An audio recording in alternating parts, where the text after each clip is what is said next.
music. Low down the music. Take it down. Music. Low down the music. Too much innocent people under the ground. Music. Take it down. Famous. Patata, patata.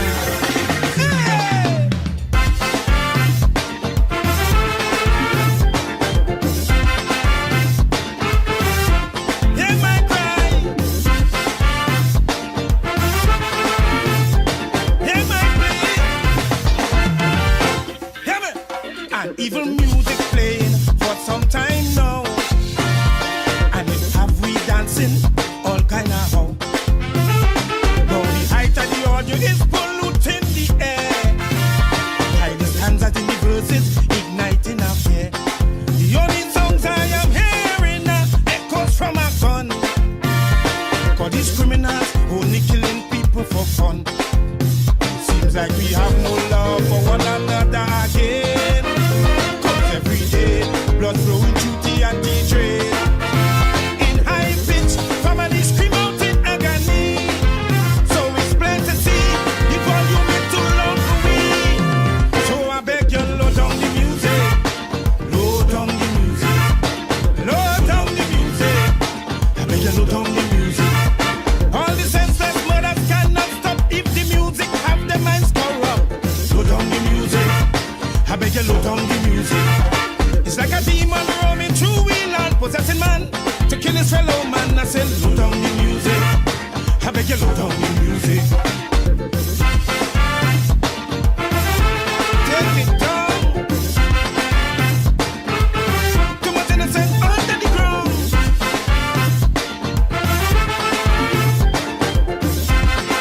On frank conduct execution. Low down the music. You better low down the music. Like the anti-angry and uptight, like we making guns overnight. Low down the music. I beg you, low down the music. Turn it down, turn it down. Right down. Hear my cry. It's not songs that playing on music system. Music causing heart-wrenching problems. This music is really that evil voice that we hear. Malfunctioning conscience, we allowing the devil to steer. Or is it family issues or peer pressure igniting? Cause I observe the wires in the youngsters overheating. Like they have amplifiers to increase the volume of rage. It's too much violence to use them display for the age. Pollution, tampering with the youth's brain cells, shorting their fuse and corroding batteries as well. But what the hell? You better low down the music. Low down the music. I beg you, low down the music. Please low down the music. I said the source of where most crime come from in the minds of the younger generation. Low down the music. You better low down the music. The children bullying their parents in school and the outcome isn't cool. Low down the music. I beg you, low down the music. Take it down.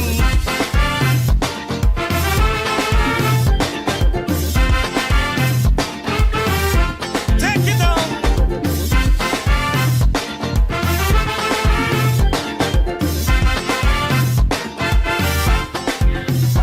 In our special island we call TNT. All genres of music is a legacy. Our national instrument made from oil drums.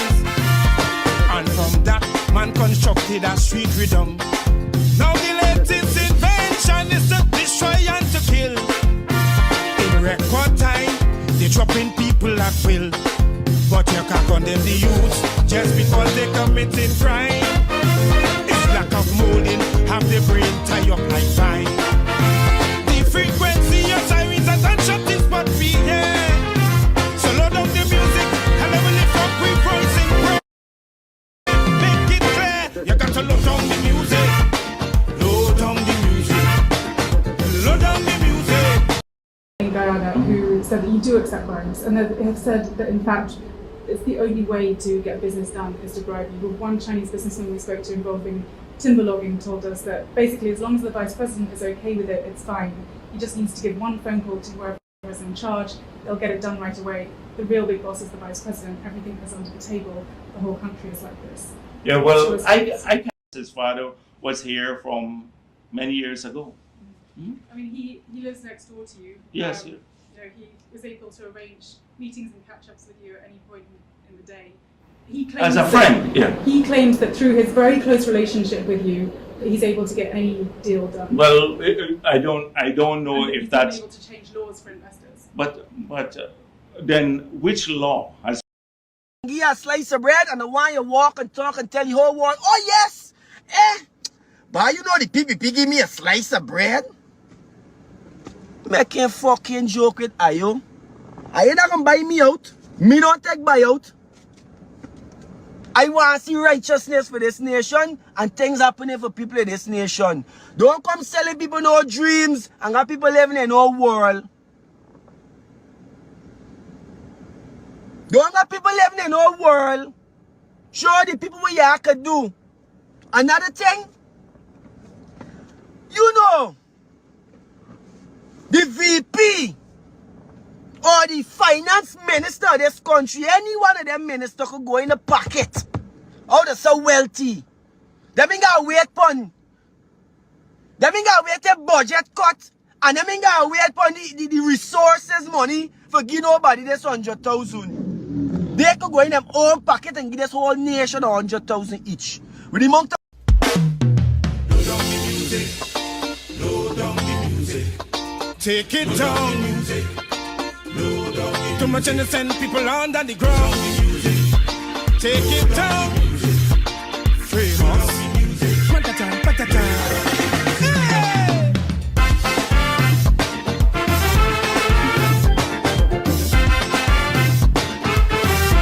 Hear my cry.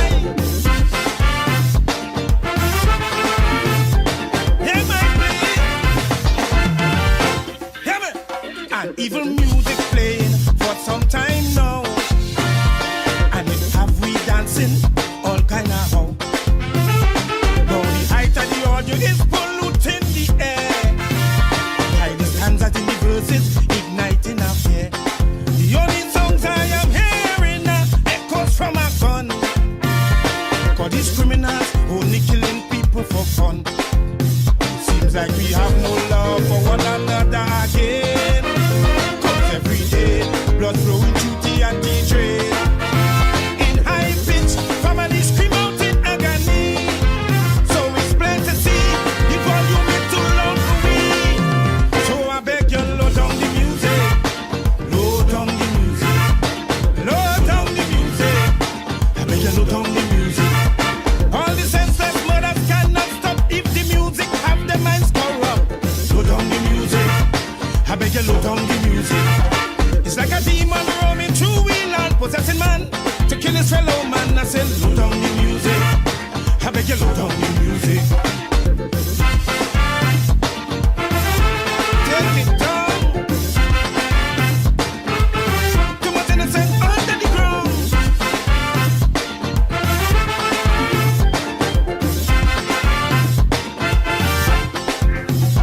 Now the pace is becoming too loud in we head. As the boombox play, a next one dead. Bandits on the prowl and they don't really care. We own shadow now, giving us a scare. So many murders each day that we learn about. Crimes committed in the east, west, north and south. A mother and child, they were brutally shot to death.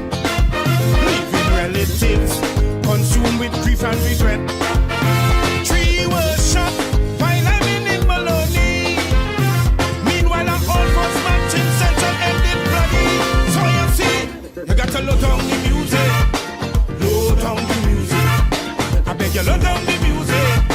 You better low down the music. Is them big fish who draw out the plan while small fry conduct execution. Low down the music. You better low down the music. Like the anti-angry and uptight, like we making guns overnight. Low down the music. I beg you, low down the music.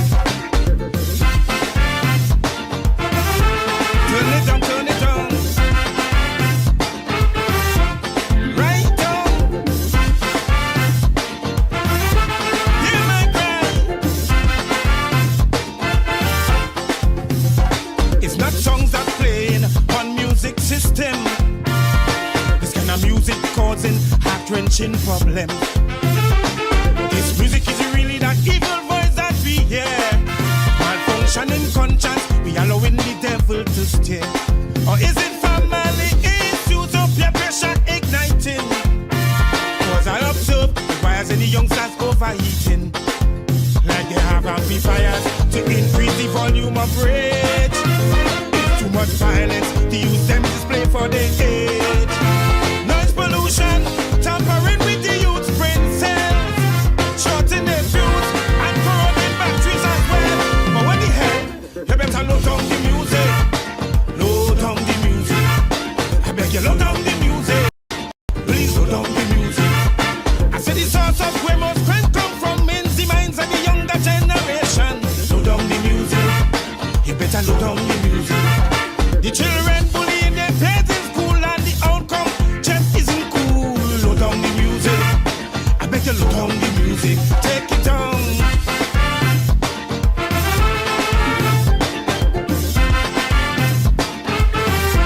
Take it down.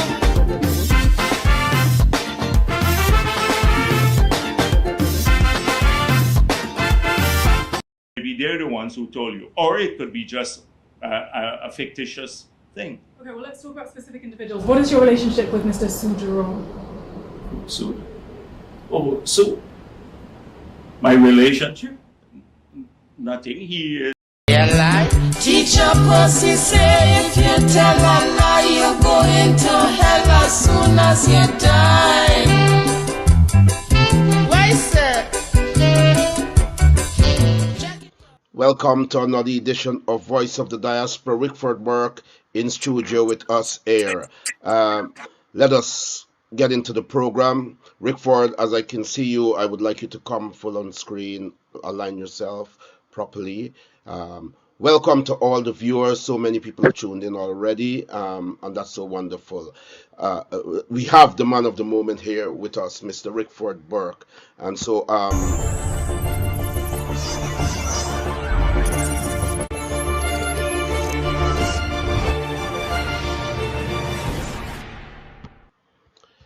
yes, some technical difficulties there. We will try again to bring. Okay, this is perfect. Rickford Burke, welcome to Voice of the Diaspora. Vashti Megna, welcome. One of our faithful members here. She's saying hello to the program and to all of you tuning in, who have tuned in and are tuning in. This is the man here, Mr. Rickford Burke, here with us on Voice of the Diaspora. Of course, he's the president of CGID and also one of our most popular political activists based in the United States. He's wanted by the Guyana government.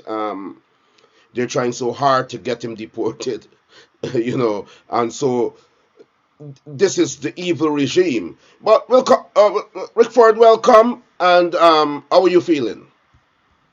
Good morning to you. Only criminals are criminals who aren't U.S. citizens, who commit crimes against the laws of the United States are deported. I'm not a criminal. But the PPP has been trying hard. Anil Nandalal has contacted the U.S. government and,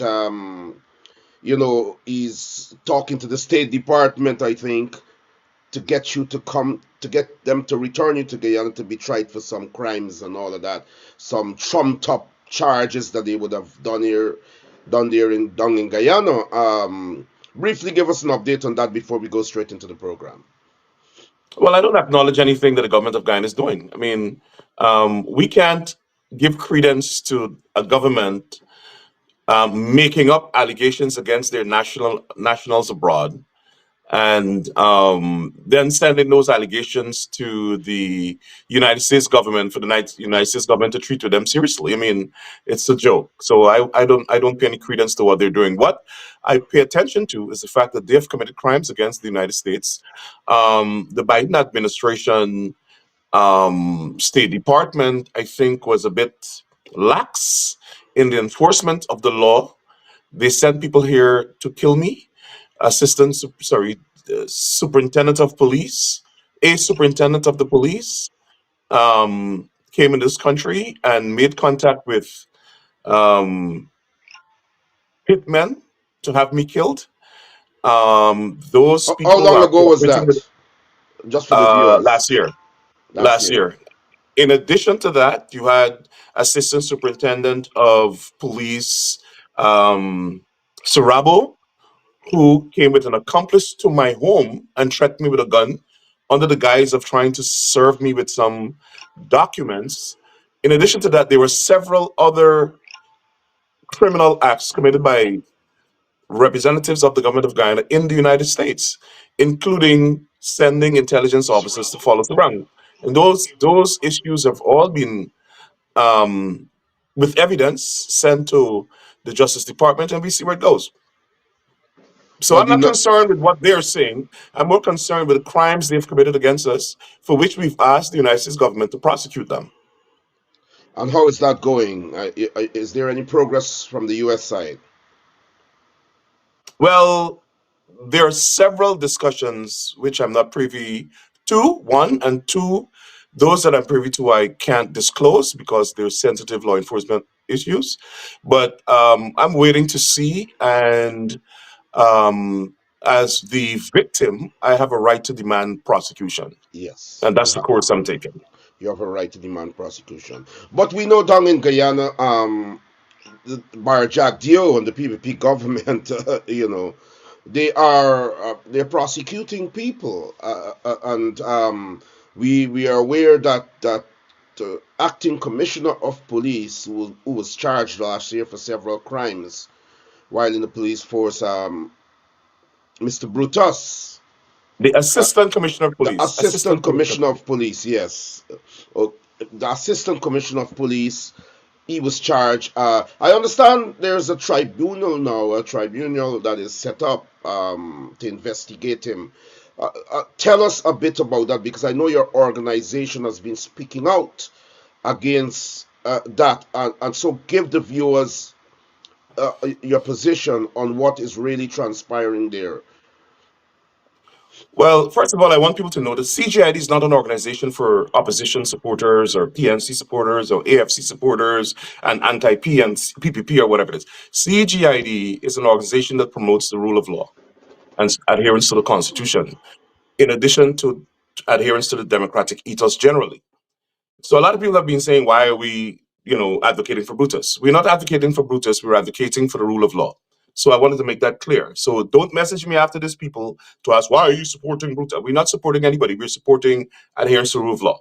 Now, I am one of the first persons that came out and released information relating to these allegations.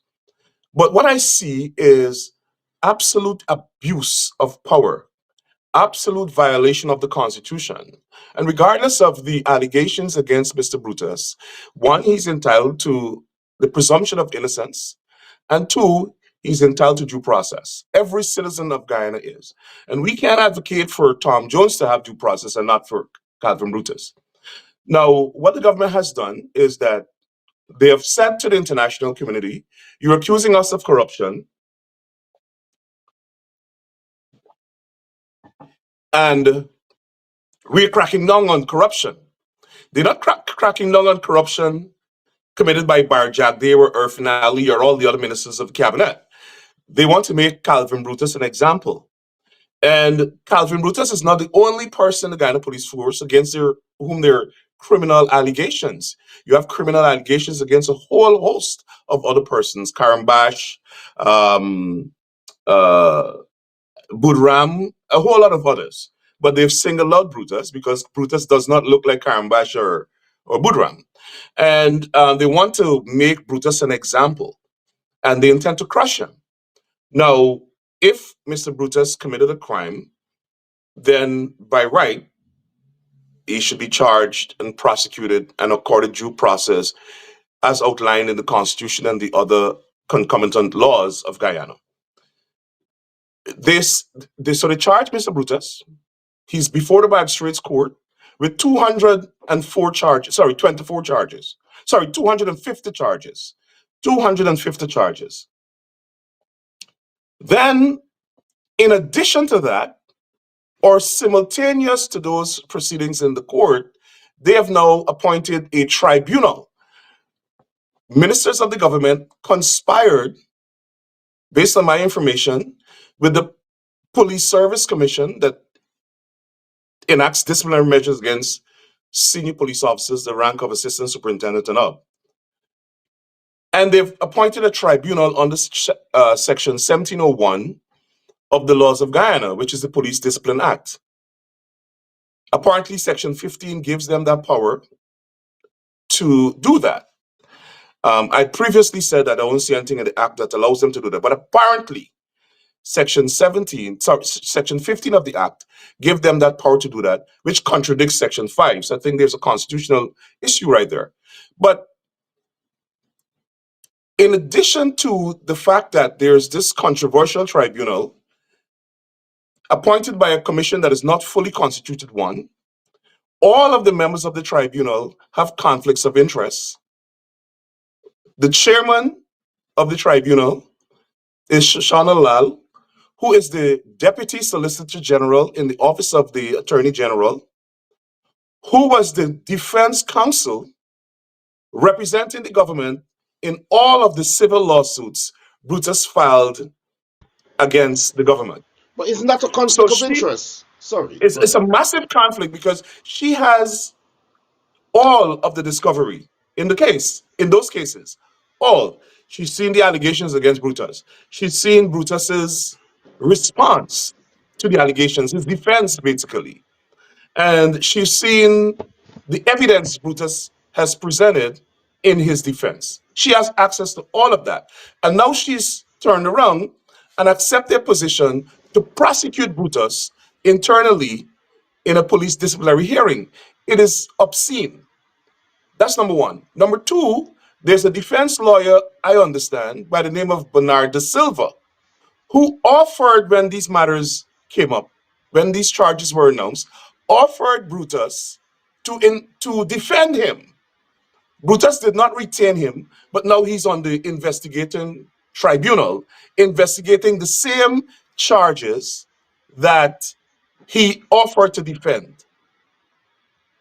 Three, Silal Prasad, a former police commissioner, is a contractee of the government. So he works for the government within either the Geology and Mines Commission or the AG's chambers or something. All of them have conflicts. And it is disgraceful that they have been sitting on this tribunal.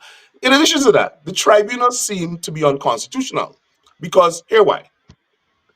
Give you a slice of bread and I want you walk and talk and tell the whole world, oh yeah. Sorry, The, Rickford. Go ahead, continue. Sorry, the please. very charges that are being adjudicated or that's sub judice right now in the magistrate court are the charges this tribunal is investigating and adjudicating. So how can they want to compel Brutus to come give testimony before the tribunal on the same charges going on in the magistrate court? He's in jeopardy because that testimony can then be used against him in the magistrate court. So it's I don't understand what is going on in Guyana. They think that people who don't support them or people who challenge them don't have rights. And so you have the vice president pronouncing on this case that is currently before the court every week, which in itself is unethical. And then you have the attorney general doing the same thing. And allegedly, a certain cabinet minister in the attorney general's office making these maneuvers with the police service commission acting unconstitutionally. It's reprehensible.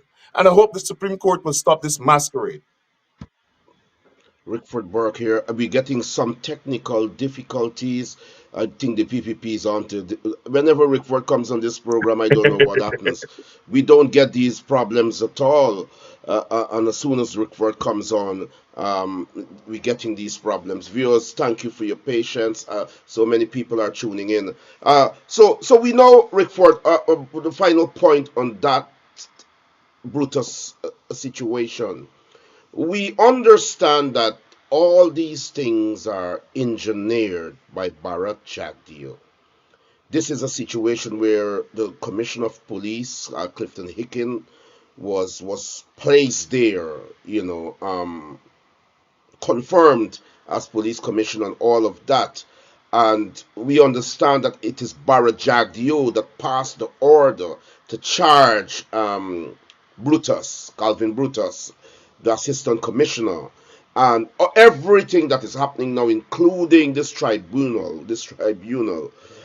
We understand it's Barra Jagdeo behind. He is the man with the power in Guyana. What do you have to say about that? Is that true or false? Well, I have no personal evidence of that, but I would not be surprised. You would not be surprised. Well, Rickford, we know better, but we know that they always, lawsuits after lawsuits, so one has to be careful what we say here. I'm not Let's, afraid of lawsuits. I'm not afraid of Barjack. They sue me. When Barjack they sue me, my lawyers are ready to come to sue at any time. So I want to make that clear. I'm not afraid of Barjack. I live in a country where there's free speech, and especially free speech against public officials. So I'm not afraid of lawsuits. I genuinely don't have any evidence that is Barrett behind the scenes doing that. And so that's why I said I don't know, but I wouldn't be surprised. But I'm not afraid of any lawsuits from Barjack. well, I can well, defend myself. well, I can recall that all of this started when Barjack Dio had one of his press conferences. He made a statement that Brutus should be charged and there are people in the police force that are corrupt and all of that kinds of stuff and so on. And charges were laid after he spoke, and that is factual. We can go back to that particular um, press conference, and we can go back to the time when Brutus was charged, and you would see that that press conference and Jack Deal's utterances on the matter, um, the charges came after that, and so many Guyanese believe that he is behind almost everything, including the president of Guyana, who everyone thinks is a puppet of Bharat Jagdeo, Irfan Ali, the dancing clown. Lately we have seen, before I ask you my next question, lately we've heard solid information has come. Let them send the lawsuit. Solid information came into us that he's now what you call Blow Lee. Blow Lee. He's the cheating president, sleeping around, and a young army officer who is also a pilot. Had entered an affair with Irfan Ali, the president, and allegedly entered an affair with him, and he built a house at Eccles for her, allegedly. Um, the plot of land, Rickford, the plot of land, viewers, was identified. We have to speak out on this program. This is what this program is about. The plot of land was identified for a children's playground at Eccles. And he took that land, it is alleged, and built a house for the woman that we are talking about, the army officer, it is alleged. The serious aspect of this whole situation is that it has been brought to this program's attention, allegedly, that the woman had to leave the job after the scandal broke. And it is alleged that she has left the country. One of the important things that Guyana must understand and Guyanese must understand, that in a situation like that, such a promising officer, such, a young woman who has such a great career, by allegedly getting into a relationship with the president, one can see that not as blame to that woman, not blaming that woman, but a powerful official in the person of the president abusing his position and his power, and in some ways taking advantage. And the country must understand that. Rickford, I want to talk to you about what is happening in America before we discuss coalition politics. I know you don't have much time on the program and so on. But what is happening? Mass deportation in the United States. Mark Benshop, who is a consultant, an immigration consultant in the United States, is quite busy. I tried calling him today, I can't get the man. So many cases, so many Guyanese have been rounded up.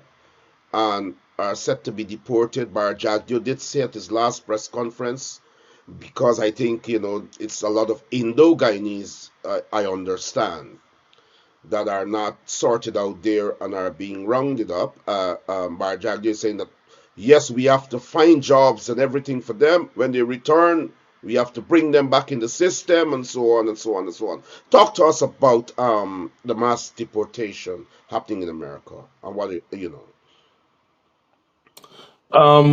Well, I haven't seen mass deportation as yet. I've seen them rounding up people and deporting them. Now, it's important to um, have a rational analysis of what is happening.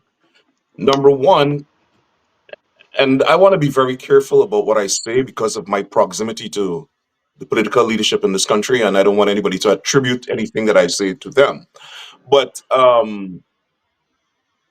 I, I suspect that the people we see being rounded up are people who have already been ordered deported. I want to make that clear. The people we see rounding up, based on the federal government, they are people who have committed crimes and have been adjudged by a court, an immigration court, to be deported. And they're just out there. And so those are the people they're rounding up now in this phase. Now, what I want people to know is that violation of immigration law is not a crime, it's a civil offense. In other words, you can't go to jail for it. You can be expelled from the country and banned for a certain period if you violate immigration law. Now, when the violation of immigration law becomes a criminal offense, is when you are ordered deported and you remain in the country, you ordered deported and you commit further crimes, or you enter the country via a criminal device, meaning you either cross the border, you use somebody else's name, somebody else's visa, commit some sort of fraudulent act. Those are criminal violations of the law. So persons ought to know that generally only a court can deport you. Only a court can order you deported. Generally, there are exceptions to that. And the exception is there's something called expedited deportation that is a policy even democratic administrations use, and that's usually usually it's for people who are caught within like 100 feet or so of the border. So you come across the border, they catch you, they send you back. That's expedited deportation. But I noticed that it's been expanded. This policy has been expanded by the Trump administration, and it's being executed throughout the country. And in that case, based on my understanding of the policy, it is only applicable to people who have been in the country undocumented for 2 years or less. That's what my understanding of the policy is. I could be subject to correction, but that's my understanding of the policy.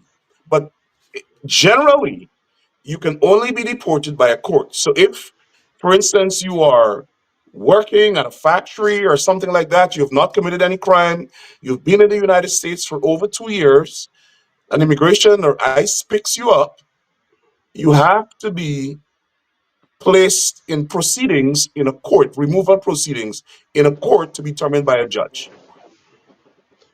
Rickford Burke here on Voice of the Diaspora, Voice of the Diaspora. Rickford, so you're saying that with all this media frenzy about mass deportation, the courts in America will shoot that down. It may not end up there, because it is illegal in itself to proceed in that way. Is that what you're saying, or are you saying it's Well, not? what I'm saying is that deportation is a process that is determined by a judge, an immigration Okay. judge.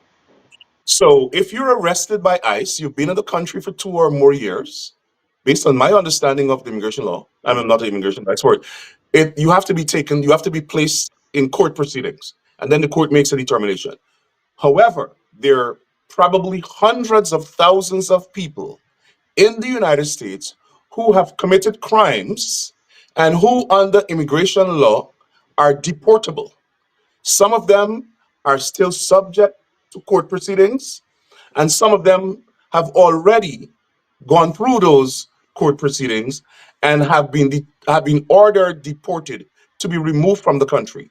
My understanding is that this first phase of the Trump immigration policy is targeting those people who have convictions and who Okay. have been ordered deported already by the court. They're going and look for them and ship them out. Others who have committed crimes, and bear in mind, if you have a green card and you committed a crime, which under immigration law is deemed deportable, you have to see a judge, and the judge will or have to order you deported before you can be legitimately removed from the country. Now, I say legitimately removed from the country because there are instances where, under the former Trump administration, they removed people even who were in court proceedings. And in two cases that I know about, the judge ordered the government to bring the people back into the country for those proceedings to continue. Okay, got that clear. I think the viewers understand what you've just said there. So people who have immigration concerns should see an immigration lawyer.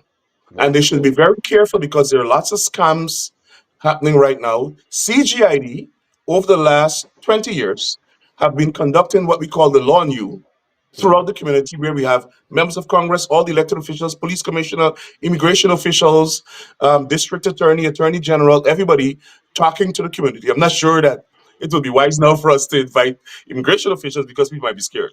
But we will continue to have those.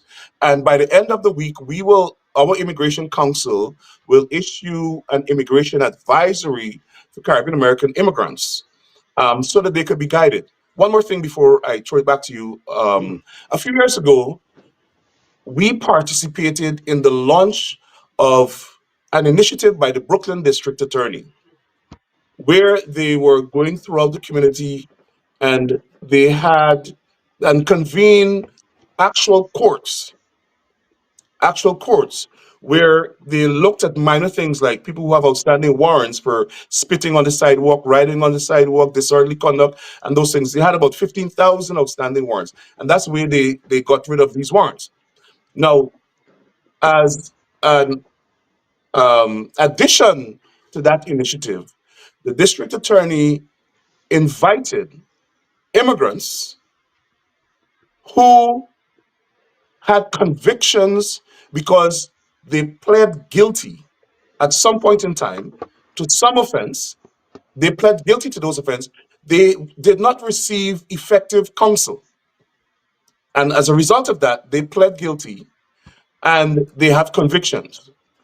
The district attorney invited those people, and I'm also encouraging people like that to continue to use this facility where you can submit, you hire an attorney, and the attorney submit a motion, which is called a 440 motion, to the courts and to the district attorney, and then to the courts, and they will examine that motion. And if it's a non-violent offense which you were convicted for and were pursuant to that conviction rendered deportable, the district attorney has a committee that evaluates these motions, and if they find merit in your argument, they will propose to a judge that the judge dismiss that conviction, and you can plead guilty to a violation which would not be a deportable offense. A violation like um, jaywalking or something like that, where you've gotten a ticket, not a felony conviction or a misdemeanor conviction. So persons who pled guilty, that got some plea deal way back when, for some offense they committed or allegedly committed, and now they're deportable, you can hire a criminal defense attorney, and that attorney can submit a 440 motion to the district attorney's office. It will be evaluated and then sent to the court for a judge to make a determination. Wow. So, so viewers, you just heard from Rickford there, Rickford Burke, president of CGID. It is good to know that CGID is involved. It's really good to know, and we've just learned something there. We know that Mark is also doing a tremendous job there, dealing with cases. But That initiative was Mhm. announced by the district attorney at a CGID town hall meeting. Wow, wow, wow. We are so proud to know that our Guyanese people in the US are involved in this whole thing to help people not to be treated unjustly and be deported unjustly and so on.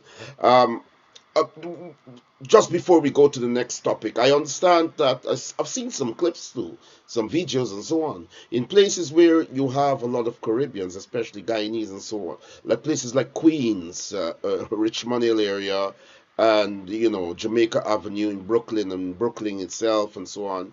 Uh, the roads are empty, the bars are empty, the clubs are empty. This, are you aware that is happening? That's not necessarily true. I'm not sure where those videos are coming from. At least in New York, I don't see that. I see activities going on. Um, there's a decrease in activity in some areas. Yes, I don't know. It probably could be attributed to people being fearful. Mhm. But I think, listen, if you are an immigrant who's undocumented and you have not committed a crime, I don't think you have reason to be fearful. What you have reason to do is to talk to an immigration officer, sorry, an immigration lawyer, and see what are your options. That's what I would advise people. Now, if you're an undocumented immigrant or you have a green card, you're not a citizen, I would encourage you to talk to an immigration lawyer about your options. Now, if you have been already ordered deported and you're still in the United States, I think you can talk to your attorney about your options for whatever. And there's several options. You could talk to the government. You could, if you don't want to, somebody to track you down and arrest you, ICE or some federal agent, then there are options that you have. And talk to an immigration attorney, and that attorney would give you good advice. But I don't think you should not do anything. People should be proactive. People should consult legal counsel, but I don't think people who are undocumented and in the United States for more than 2 years should be fearful. They should become proactive in exploring all of their options.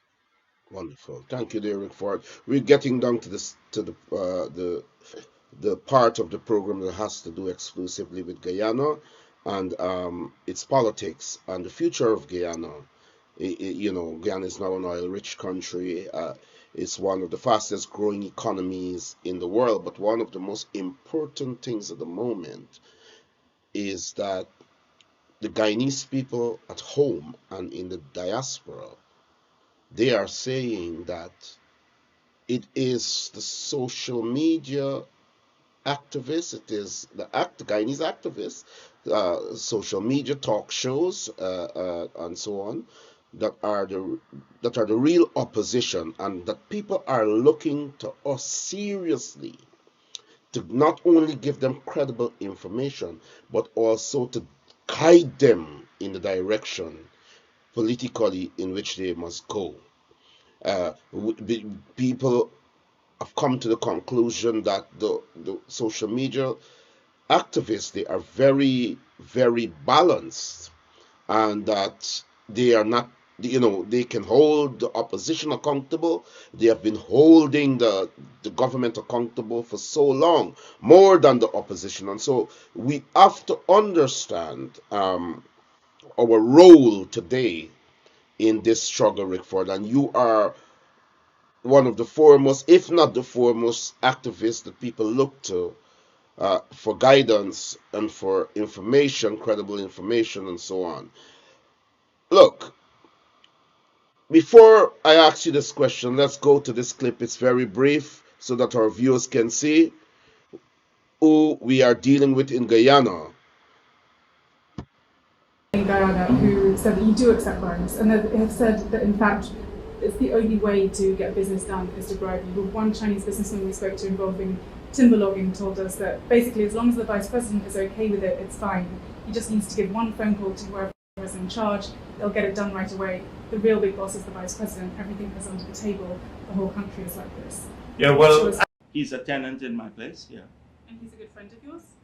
Yes, yes, he is a friend of ours. His father was here from many years ago.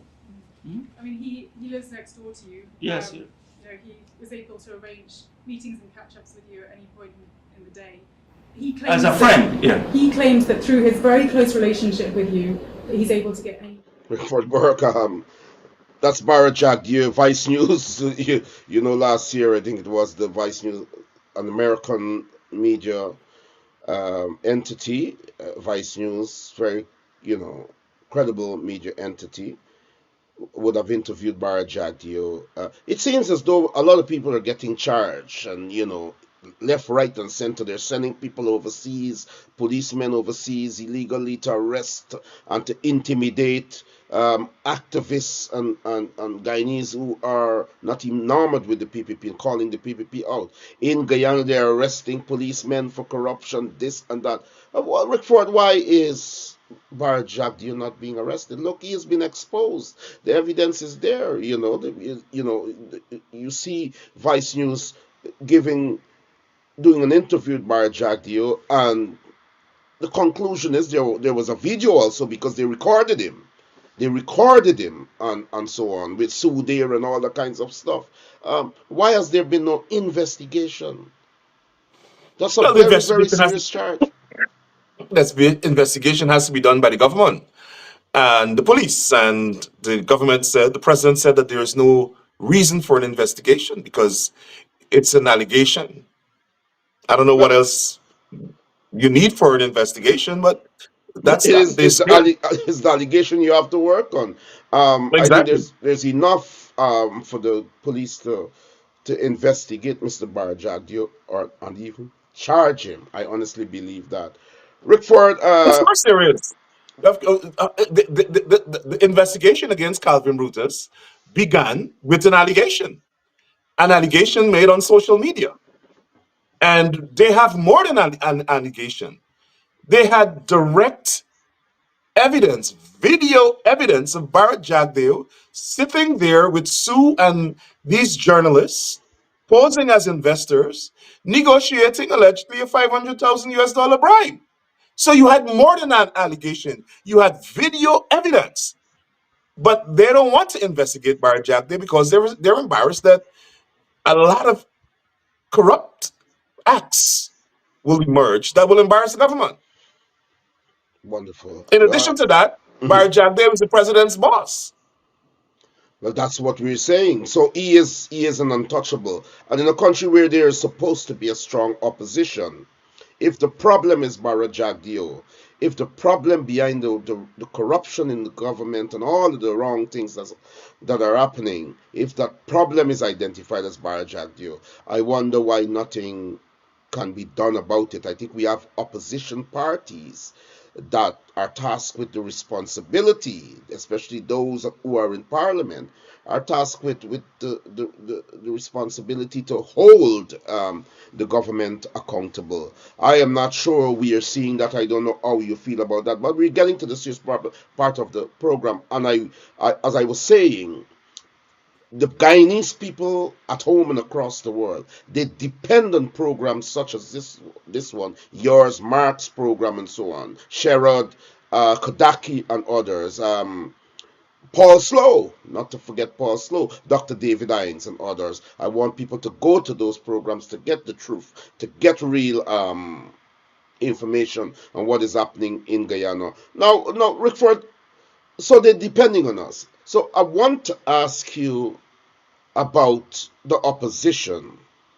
I want to ask you about coalition politics. We understand that all is not well in the opposition as we begin to prepare for national elections in this year, 2025.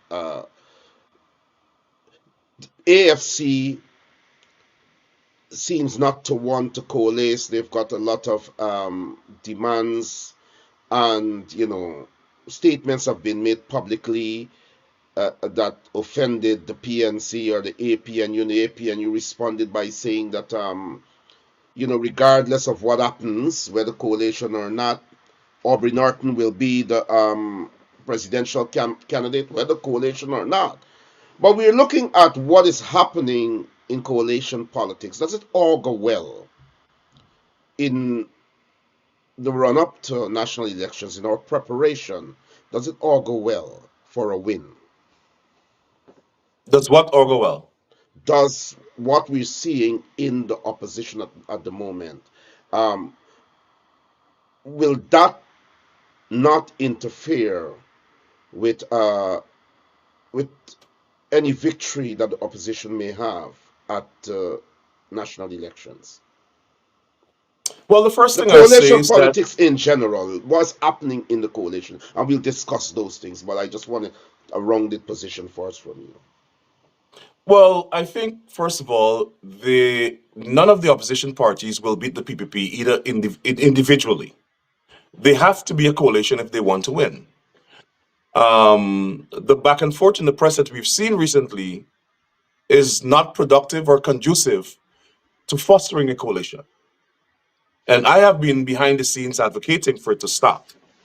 I think it's irresponsible for politicians to place their egos above the interests of the people and the interests of the nation.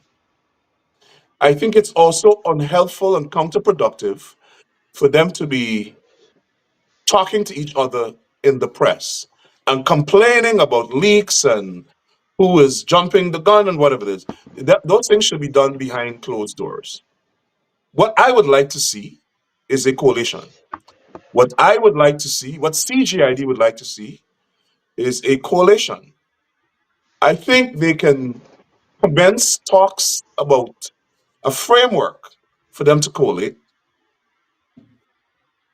and then they can talk about who's going to lead it and all that later. But opposition supporters know that the only way to beat the PPP is by forming a coalition, and we see that happen in 2015. And they're disappointed that in their leaders, that to date, we don't have a framework for a coalition or of a coalition or progressive talks about forming a coalition. And I think that might undermine enthusiasm and might also foster apathy among coalition supporters. So I want to urge both the leadership of the AFC and APNU/PNC to stop talking publicly. It is counterproductive and suicidal. People want to see a coalition. I happen to believe, my personal view is that they should run a team, a leadership team, 4 or 5 people. But that's just my personal view. So, like I said, I've encouraged both sides to stop talking. When you have those kinds of sensitive negotiations, both parties identify one person that both sides respect to be the spokesperson. And whenever they need to communicate to the press or to the nation, that person is given the task of communicating. And then even that spokesperson must be measured in what they say and can disclose everything, because negotiations are sensitive. And when you release certain information to the public, it undermines trust on either side. But what do you And think was the so, intention of the leader of the AFC, Nigel Hughes? The leader, Nigel is also the presidential candidate of the AFC. What do you think was his motive? Because you said that these negotiations are sensitive and they should not be out in the media. What do you think was his motive for doing that? doing what? Coming out to say that the talks are on life support. Like, the actual possibility of having a coalition, of coalescing, at that juncture is now on life support, meaning that it's in a bad place, and Well, that's I don't know what. what his motives. I don't know what his motives were. I can't say what he's the only person to say what they are. I know that he said that he was responding to a Demerara Wave article in which the Demerara Wave reported that they spoke to an APNU official Mhm. who gave them certain information. And Mr. Hughes was saying that that information should have been confidential, and it placed a challenge within his party, and that's why he spoke out. Okay, okay. Go ahead. So, I wouldn't want to categorize or judge or um, assume what his motives were. I think that he gave what he felt is a justifiable reason for speaking out. I don't think the article in Demerara was helpful. I don't think the press conference that the AFC called was productive. And I don't think the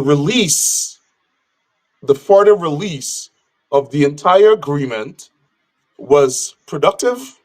I don't think further interviews that were published in newspapers by persons on either side uh, were productive. They should all shut up. All of them should shut up and negotiate behind closed doors, appoint a spokesperson to represent the negotiation, the two teams. If Yes. at the end you can't come up with an agreement, that's fine. People just not going to vote for you. And I happen to think, Norman, that Mhm. somewhere in the Guyanese polity, Mm. a movement is absent. We need a political movement. A political movement is not a political party necessarily. A political movement is a movement advocating for change, advocating for something. In this case, we have lots of things to advocate for in Guyana. Advocate for justice, advocacy for justice, advocacy for equal rights, advocacy for equality and equity, advocacy for the end of racial discrimination, advocacy for good governance, advocacy for transparency with regard to the management of the oil and gas industry. So we have a vacuum where we need a movement that our youth can get behind, that organizations in civil society can get behind, that religious leaders could get behind. That's what we want to see from our political leaders. Create a movement. And a movement is what topples government because people galvanize around an issue, their interests, and they vote out governments like the PPP. That's what I would like to see in Guyana.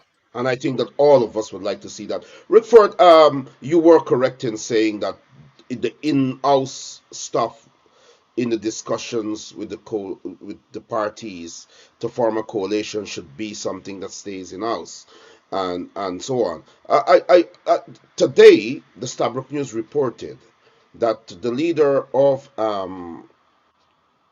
the APNU, the leader of the opposition, sorry, and the leader of the PNC and the APNU would have said that regardless of a coalition or not, he will be the presidential candidate. Does that augur well? Because that was headline in the Stabrook News today. Wouldn't that take what Nigel said, that they're on life support, the leader of the AFC, Nigel Hughes, that they were on life support? Wouldn't that now cause that whole thing to die, no longer on life support, but the plug probably will be pulled. When the I mean, it's serious because people A depend on us, stillbirth, a and you see, stillbirth I baby. still. But what I'm saying is that I'm quite humble today because I know people listen to you, they listen to Mark, they listen to Sherrod, they listen to people are depending on us to give them a balanced position and to guide them and to direct their thoughts in how they will, do whatever they have to do to see the opposition succeed and to see a wicked and demonic government be removed. Because the whole objective is for the PPP to be removed, not because the PPP has to be removed, because it is a despotic government. It is not good for Guyana. And so people are looking for an alternative. But we have to discuss opposition politics because we have to ensure that the alternative is the right alternative. You understand? And so we have to be very balanced and show the country that we're not only trying to get rid of a despotic regime, we don't want a despotic new government there also. And so our task, which is a bad name task, is to hold everybody accountable. When you look at what Aubrey Norton said to Stabrook News, bigger than Demerara Waves, he's in my interpretation, from my understanding, he's saying that regardless of, we could sit down and talk, because the issue of, and I will get to that, the issue of a consensus candidate is a part of that discussion. And one of the requirements expected for any coalescing. You understand? So that in itself, the leader of the opposition saying that today, is saying like, you know what, I can have a coalition. Everybody could come in. Nigel London, AFC, you understand, Braddock Party, everybody could coalesce. But at the end of the day, know that I, Aubrey Norton, will be the presidential candidate. What are your thoughts on that? My thoughts is, as I said before, all of them should shut up and stop talking and negotiate behind closed doors. I don't think the crosstalk and the public comments are helpful. They're counterproductive. If that's the PNC's views, they must sit down in a negotiation and state those views. It should not be discussed in the press because we have to remember that negotiations take compromise.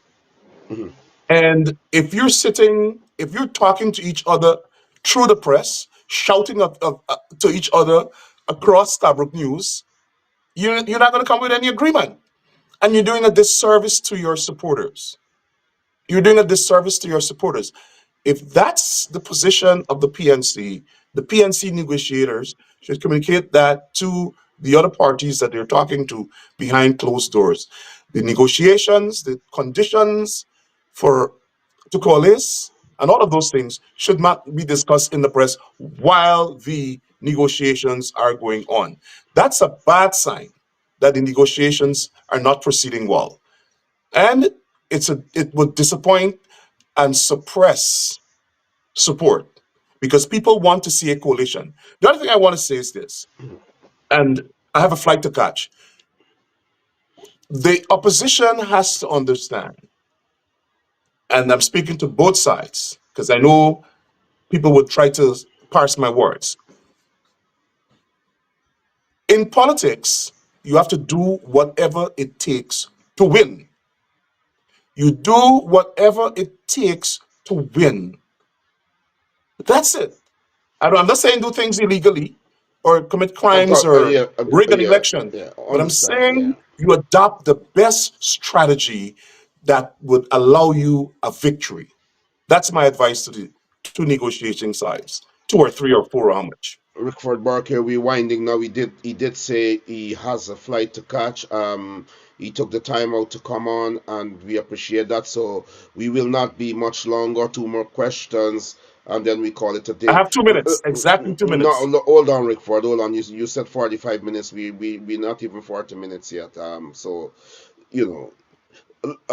You have to be a man of your word. So look, I have a flight to Rickford. catch, though. I have a flight to catch. But you did say My flight, hold on, 45 hold on. My minutes. flight is at 5. It will take me about 30 minutes to get to the airport. So Anyway, go ahead. let me ask you this question. You can these questions and you can respond to them briefly. Go ahead.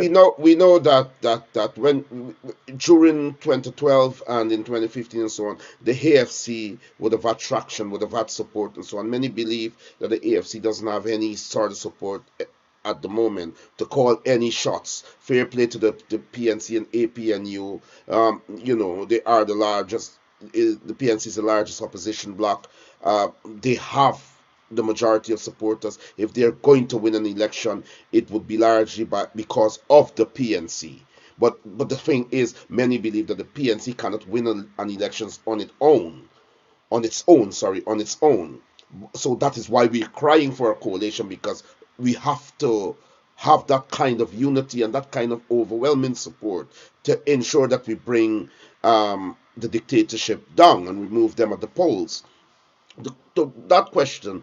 The other question quickly is, how important is the choice of a presidential candidate? The choosing of a presidential candidate, how important is that in relation to having a victory at the polls? Do you think it's just a coalition in itself, or that the the the presidential candidate that we present there, would that be more important than the coalition itself? I think what's most important to people are the policies. What can you do to improve my life? What can you do to make sure that every Guyanese has a home? What can you do to make sure that we have quality education? What can you do to make sure that in every region there's a trauma center, a modern hospital that can treat people who become ill without them waiting for a plane or a boat or a car or something to take them to Georgetown, which has a dysfunctional health facility as well. Mm. When are you going to build a international trauma center that people in the region can come to? Guyana is a leader in the region, and we have the poorest health care system in the region. What can you do to make sure the healthcare delivery system in Guyana is on par with international standards? What can you do to open up roads, open up new communities? What can you do to make the electricity grid efficient so it can power every home in the country, every industry, and make blackouts a thing of the past? What can you do to make sure that the oil and gas revenues reach every citizen, is used for the benefit of every citizen and not citizens that look a certain way or are affiliated with a certain party? What can you do for me as a citizen to improve my life, to make sure I have a good paying job so that I could mind my family? Those are the things that people care about. I think if the opposition runs a team that includes all of its leaders, the top leaders, people will respond to that Mhm. because they will see an effective team that can be an alternate government to the PPP or an alternative government to the PPP. So I think at this stage, what people want to know is what you can do differently to improve my life, to make my life prosperous than what this current government is doing. What can you do to uproot corruption? What can you do to make the Guyana police force effective in fighting crime and that Guyana will not become a Trinidad soon? Because that's where we seem to be heading.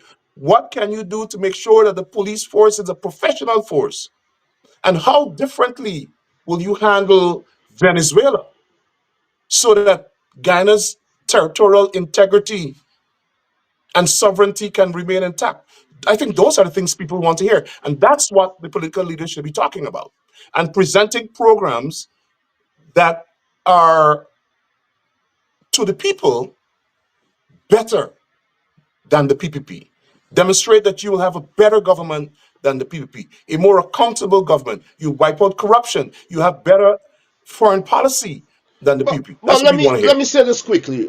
We know that, well, even the coalition government had great policies. They did a great job for a few years in office, but many people Did it? saying that well, many people. Mark said that last night. It was glowing tribute, and I think the coalition government did well until, without recognizing that the beast of the PPP was right behind them, ready to pull them down, and that actually occurred. So that is why, within the context, I'm asking the question in terms of a leader that will lead the government, the president that we will have. You could have anybody going there as president, as you say. Once the team is strong with policies, it's okay. But remember, the PPP exists, Bar Jadio exists, and the problem is clear and present. Many people are saying today, they're looking to us for that kind of opinion. Many people are saying today that we have to have a strong leader that can confront the PPP, that can a president that can not only deal with the policies but push back the likes of Barajagyo or bring Barajagyo in check, because Barajagyo is the man. You could have any president bright with policies, but when he goes there, there will be another Charan Das to stand up in parliament and bring that government down, and nothing really comes out of it. Because then you see in wartime the metal of the president that we're looking at. So we don't just need one What was second. the initial question? The point is this here, and we're wrapping up now. How important it is for us to field a presidential candidate that people do not have a problem with, that people don't believe, like, as a leader of the opposition, you didn't really fight the fight, or whatever. Who can we take? And the second question before we go, and you answer both and so on, who would your personal choice? Mark said last night that David Granger is his choice to be the next presidential candidate. Look around, whether it's a consensus candidate or somebody from the traditional political parties. Now, who would you like to see become the presidential candidate? Well, I don't want to commit the same sin that I've just reprimanded the opposition for. But you're not I've a part of communicated the my opposition. personal. You're not a part Huh? of the opposition. You're not a part of the opposition, so you wouldn't be Yeah, but I committing don't any want to sin. prejudice their. I don't want to prejudice their No, but negotiations. you're I not a think part. You're speaking to the people of Guyana. You I'm are not going guiding to. them. I've Okay. stated a long time ago um, what my views are in terms of political leadership. In Mhm. terms of a presidential candidate, I would allow the coalition, I would allow the parties to attempt to form a coalition, and out of that discussion, they should choose a presidential candidate that they think can win Yeah, but the that's election. separate from the Can from your win the personal. election. That's separate from your personal view as an individual, as a Guyanese. Hundreds of thousands of Guyanese are asking you, Rickford. Well, I agree that the opposition or the coalition must choose somebody. We will respect that. We will have to respect that. I will respect that. You understand? But what I'm saying is, for us, you as an influencer, the thousands and thousands of Guyanese would like to hear your personal choice, not anything to do with whatever. Who would you in your, just off your head, if you who would you like to see becoming a I presidential would, like candidate? I said, I would like to see a team of people that include, and I've given them suggestions that include leaders, Aubrey Norton, Nigel Hughes, Amanza. Presidential Um, candidate. huh?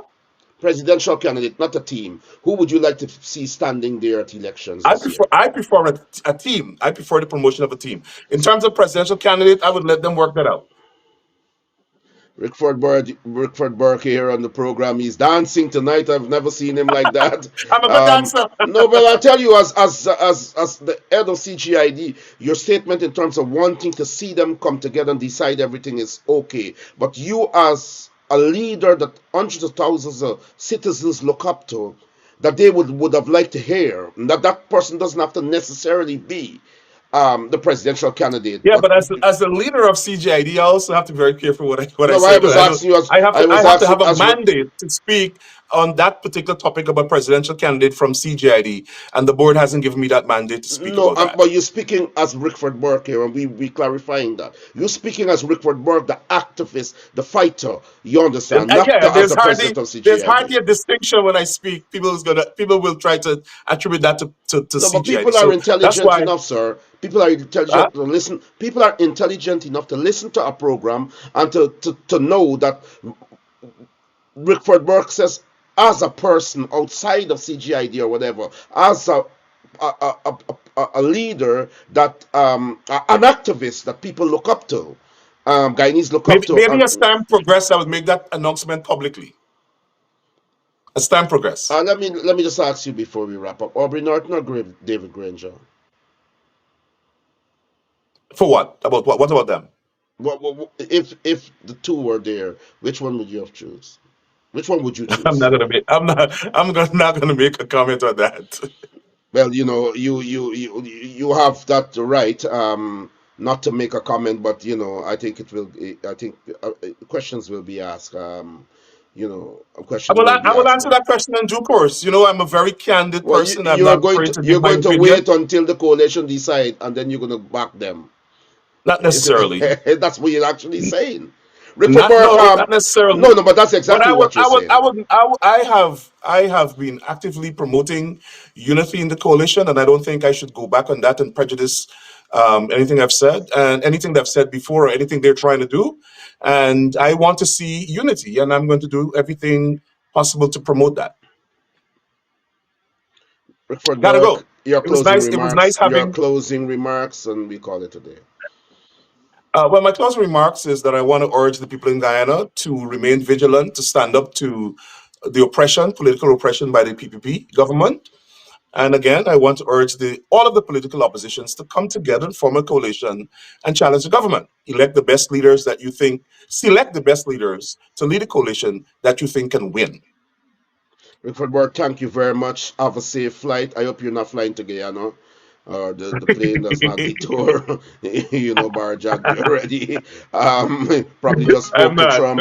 Probably just spoke to Trump. Hello, So, hello, hello. can you hear me? Please. Yes, I can hear you. Did you have a question for Rickford Burke? Caller, did you have a question for Mr. Burke? No, I thought Rick Ford gone already. No, but he's here, so he's gone now. Okay, he's gone now. We take a few calls since someone has called in. Go ahead, caller. Yeah, blessed love, Rasta man here, brother. Yes. We just was waiting on this program, but I had a late start. Anyway, it's better late than never. Never. Yeah. I see you was pressing brother Rick Ford to give his views on who he think is a good candidate, but he hold, and he keep playing the strokes. And so, Well, that's his prerogative. This program is to grill everyone, but I mean, you have to respect a man's position. And so yes. I have no problem, literally no problem with that. Yeah. But as I was saying this morning, and you say it on Brother Kadati show, that I take a different stand. Choose to take a different stand, seeing that, it come into like the crunch time. Remove myself from the bashing of the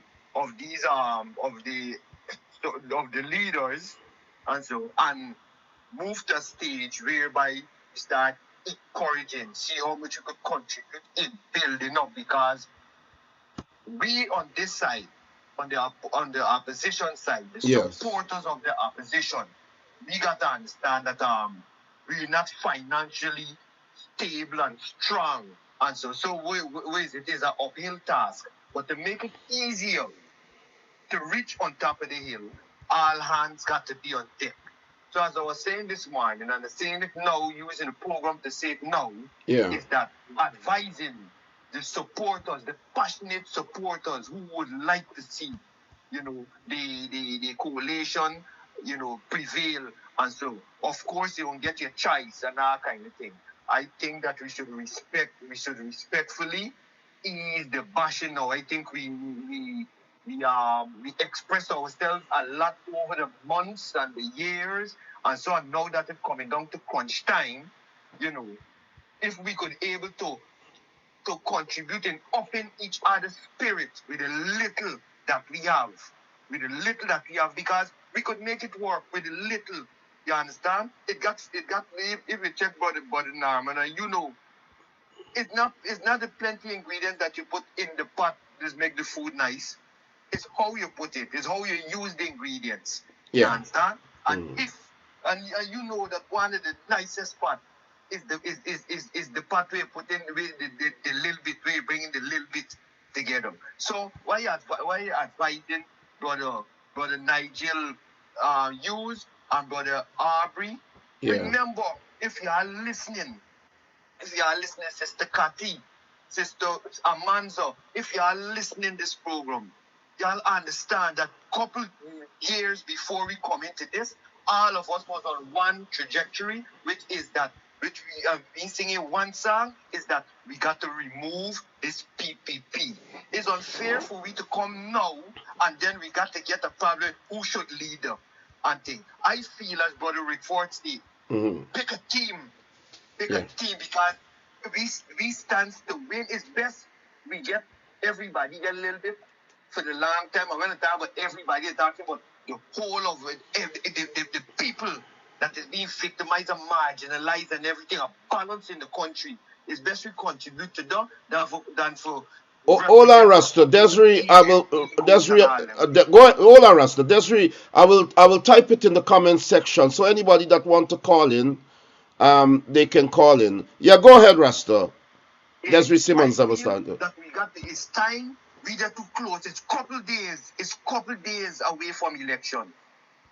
We might put it as months, but everything is just couple days away from election, and we got to put ourselves on a platform now whereby we open each other's spirit. Let me call on Brother Aubrey and Brother Nigel to do the right things. Do the right thing. Brother Nigel, you got to understand as a brother with a lot of respect. And so you got to remember that you take up the leadership of a party that got a lot of baggage and you can't get it how you want it.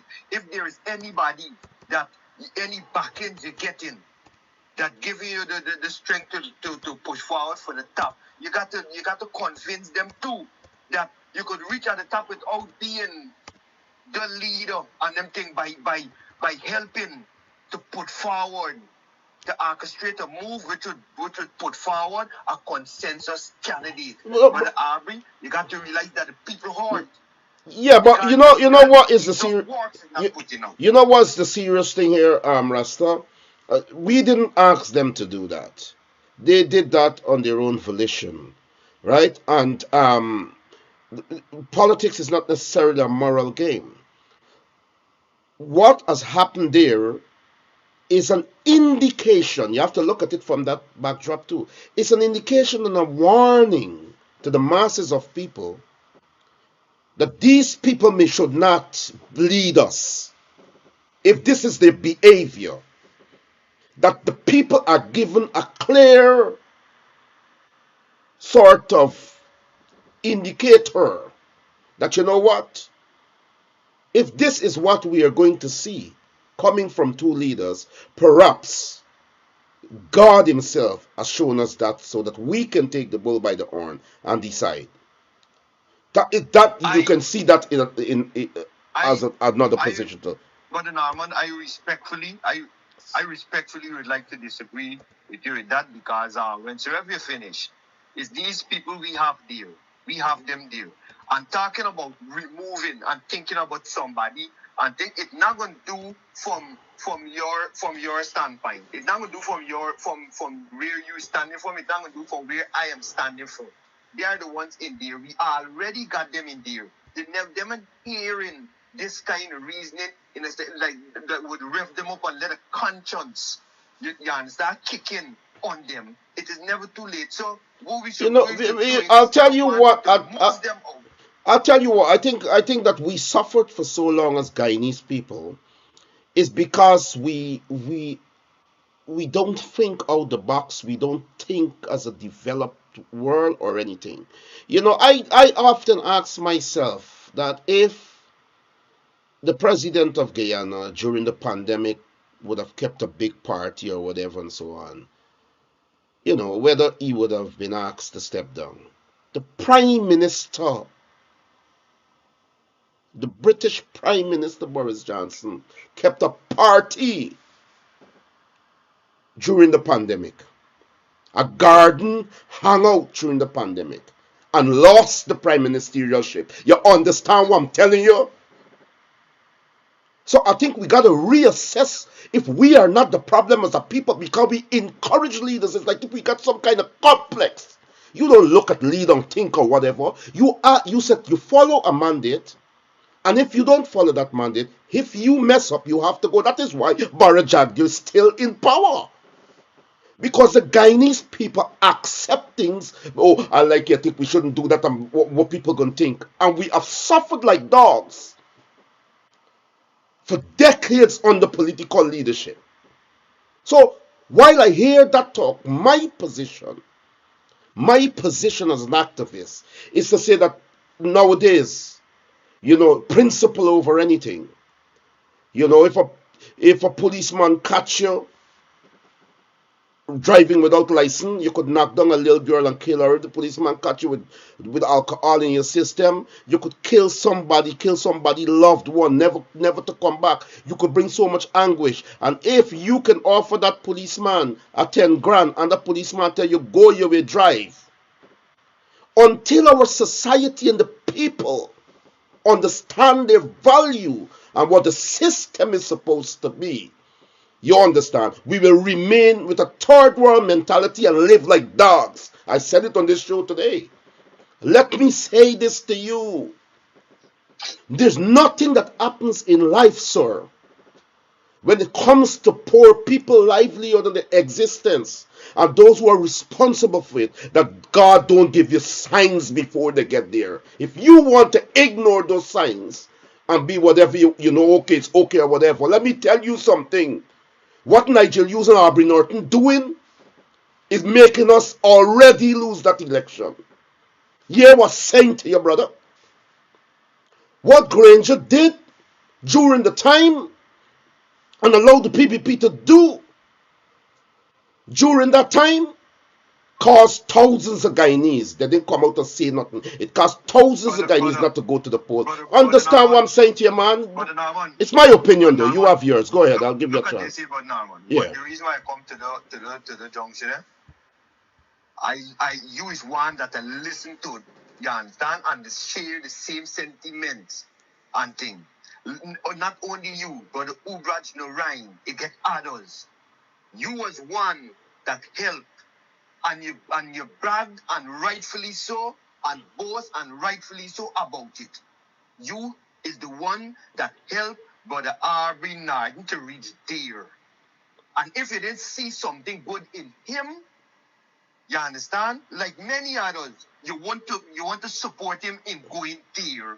The fact that brother, one having the potential or someone sees something good in someone does not take away that when that someone is given that opportunity. Wait a minute, when someone is given that opportunity, you can't just hold on to that. You gotta judge that person impartially. No, Brother Nama, we ain't holding on. Okay, go ahead.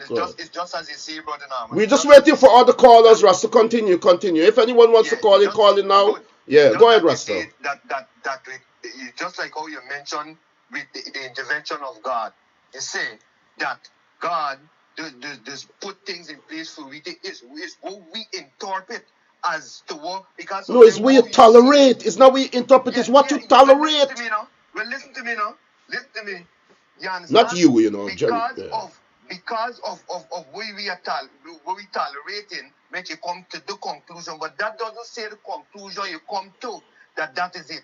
Oh, but you got to give it a try. I didn't come to a conclusion, so I offered an opinion. My job is to offer an opinion. Right. Respectfully so, brother. I can't determine if Aubrey Norton becomes the leader of the presidential candidate or anything. I can't determine that. I have a job to speak to the people.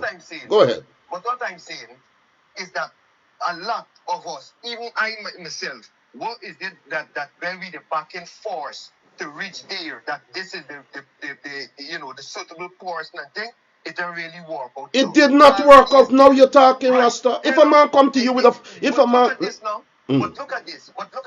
They already is there. It's not a case that because Rasta man, being there, you could be removed. We don't live in a world. Of course. Hold on, man. Just give me a chance. I'll allow you speak. Give me a chance. Let me say this to you, brother. Let me say this to you. Yeah, man. Let me say this to you. And I know your heart is good. And that's why we'll always have a conversation. But listen to what I'm saying. I'm saying it on this program for the world now. I hope one day you come also on the screen so people can see you. But hear what I'm saying to you. Let me say this to you. Do you think I have a problem with Arbery? I had a problem with Armand. I got problem with Grange. No. I got you all I know. Hold on, man. It's a hypothetical question. I know you don't think so. I know you don't think so. Right? I don't have a problem. I have a problem with the position of what you have to do. So when you stand in that position, I am coming after you if you don't do what is right. I don't care if I put you there. I am looking at your performance. Let me take this other call, Rusty. Call back in. Let me take this other call. Caller, welcome to the program. State your name and where you're calling from. Hey, Norman. Yes, we can hear you. Alex from the UK. Yes, sir. Go ahead. I want to agree with you. Guyanese have been docile for way too long. They've been tolerating so much nonsense from the politician. I mean, look at Jagdeo. Jagdeo demonstrated so much of nonsense. So that the people in Guyana come so accustomed to it that they are willing to accept anybody as leader because all they had to see for decades is people like Jagdeo and the PPP and some of them from the from AP and UAFC. What the people need to do, I believe what the people need to do now is the best time for them to just jump ship and vote somebody new. Forget about PPP and PNC and AFC. Yeah, that might be pushing it. That might be a bit too late because the PNC is the political party. Problem is the opposition with the most support. And no smaller party can't just rise up now. The Guyanese people can't even decide on principles to ensure we choose a right leader over personality and who we like. 200 people get promised by some leader and they get thing and they're supporting and they whatever, and they would come out on any platform and cuss anybody that say anything about their leader. They don't care no more if the people them that saying the truth are the people them that put the leader there. This is human behavior, and that is why we suffer. That's what I'm saying. So it will take a time. It will take a time for the smaller parties to rise up. They can come in now and they can do whatever. They could defeat the purpose, or they could create a movement that will become so strong to replace in time those traditional leaders and parties that have not really done much for us. And that is probably an option for Guyana. But you can't think about that. What we have to think about now is the right leader, the right presidential consensus candidate, the right coalition, and that kinds of stuff. When you haven't asked for Nigel Hughes, of the leader of the AFC, to behave in that way he has behaved, and the leader of the PNC to behave in that way they behave, it seems as though ego and the desire for power trumps whatever we think is right. And so it is on display now. So any civilized society would say, well, you know what? We understand what happened there, but we know that y'all can't be up there when the time shall have come. We have to find a consensus candidate that does not behave in that manner. You understand? That's basically my position. I am saying once again, brother, that if Harvey Norton is chosen as the presidential candidate, we have to bring the PPP down.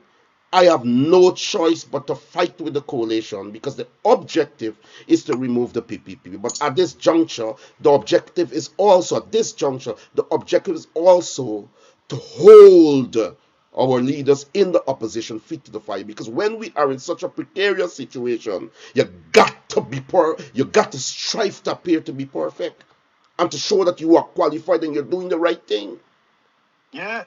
But You understand? what Go I'm ahead. saying, what I'm saying, I understand what you're saying, but I believe, yes, PNC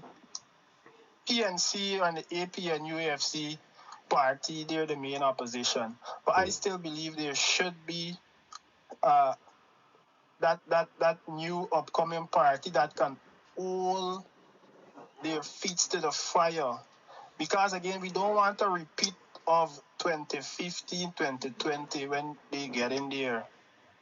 I believe the best thing to do is let the people. Who would you like to see? Which party would you like to see, and which leader would you like to see I'm going up getting there? to that. I'm getting to that. Let the people of Linden and Guyana put emotion aside, put favoritism, put again blind voting aside just for a minute, and vote for Pastor London, Nigel London. Oh, so good. I got you there. So yeah, I believe that's the only person that should have like 2 seats in Parliament that could hold the two parties and make sure they go to the right, make sure that they do the right thing.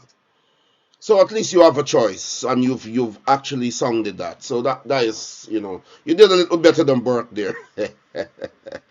I'll take a next call. Go ahead. You have a minute. Go ahead. Yeah, if the Linden people, I know the Linden people by now should be weary and tired of the politician promising them from both sides. And if at any time they wanted to jump ship, now is the best time to jump on Nigel London ship. So you're promoting Nigel London, and that's your position. That's your right.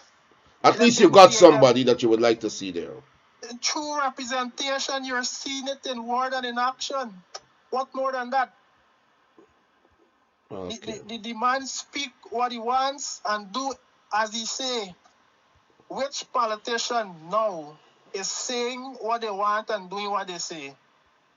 The apostle is solid. So at the end of the day, generally in politics, people, I'm not talking about apostle. I wouldn't do that. I think he's solid. He's proven himself now.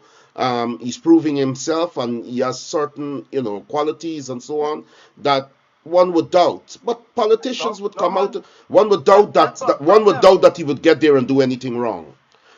So the point I'm making is this. Listen, the point I'm making is this. Many people, Aubrey Norton came and talked that way too. He said, I will deal with Jack Dio. I'll deal with Jack Dio on this program. This program is the first. Rastaman, Alex, we'll take another call or I'll play a song for another few minutes. And if anybody calls in, then that's fine. If not, that's it for the program. Thank you very much for calling in.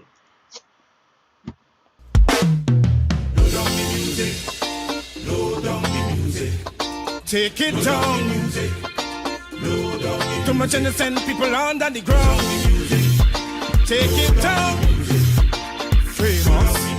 Patata, patata.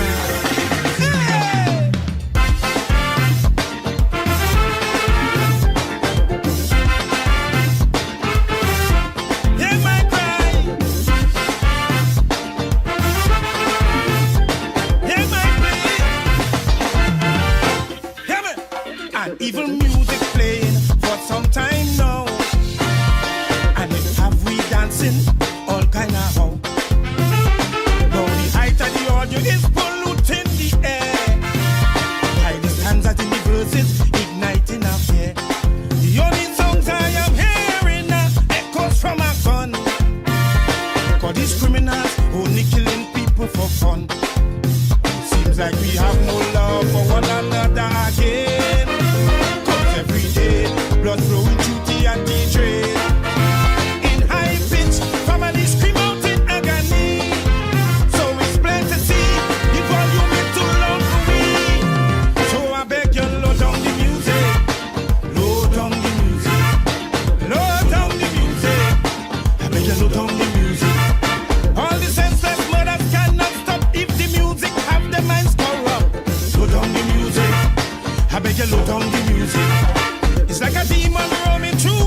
possessing man to kill his fellow man. I said, load down the music. I beg you, load down the music. Take it down. Too much innocent under the ground.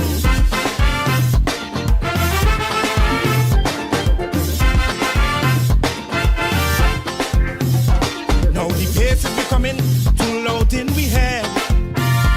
As the boombox play, a next one dead. And it's on the prowl and they don't really care. We own shadow now, giving us a scare. So many murders each day that we learn about. Crimes committed in the east, west, north and south. A mother and child, they were brutally shot to death. Leaving relatives consumed with grief and regret. 3 were shot while I'm in Maloney. Meanwhile, our old folks matching central ended bloody. So you see, you got to load down the music. Load down the music. I beg you, load down the music. You better load down the music. It's them big fish who draw out the plan while small fry conduct execution. Load down the music. You better load down the music. Like the anti-angry and uptight, like we making guns overnight. Load down the music. I bet you load down the music. Turn it down, turn it down. Right down. Hear my cry. It's not songs that playing on music system. Guyana, who said that you do accept bribes, and they have said that in fact it's the only way to get business done is to bribe you. But one Chinese businessman we spoke to involving timber logging told us that basically as long as the vice president is okay with it, it's fine. He just needs to give one phone call to whoever is in charge. They'll get it done right away. The real big boss is the vice president. Everything is under the table. The whole country is like this.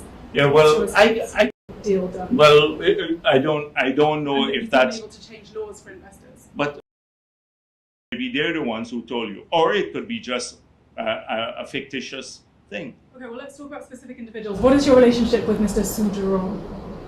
So my relationship, nothing. He's a tenant in my place. Yeah. And he's a good friend of yours? Yes. Yes. He is a friend of ours. His father was here from many years ago.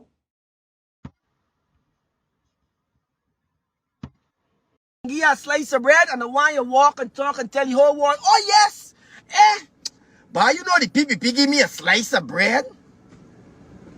Making fucking joke with Ayo. Are you not gonna buy me out? Me don't take buyout. I want to see righteousness for this nation.